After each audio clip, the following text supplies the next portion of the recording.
Ֆուտբոլ խաղալու համար դուք պետքա դպրոցում գերազանցիկ սովորեք։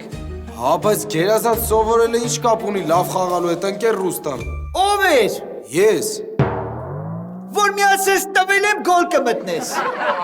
Եթե դուք ուզում եք լավ ֆուտբոլ խաղաք ու ֆուտբոլում առաջադիմություն ունենաք, դուք պետքա գերազանց տիրապետեք ֆիզիկա առարկային։ Բայց ինչի։ Որ սուլիչի ձայնը լավ հնչի, դու այդ չգծած դաշտ, պետքա ֆիզիկա իմանաս, որ իմանաս ինչ ուժով ազդես գնդակի վրա, որ նույն ինքը գնդակը մտնի գոլ։ Լավ ֆուտբոլ խաղալու համար դուք պետքա գերազանց տիրապետեք մաթեմատիկա առարկային, որպիսի կարողանաք հաշվեք հակառակորդ թիմի խաղացողների թիվը։ Հա, բայց թիմում միշտ էլ 11 հոգի է խաղում։ Դու այս ստադիոնի չերևացող մաս, կարող է դաղալություն են արել 12 հոգի են խաղցրել։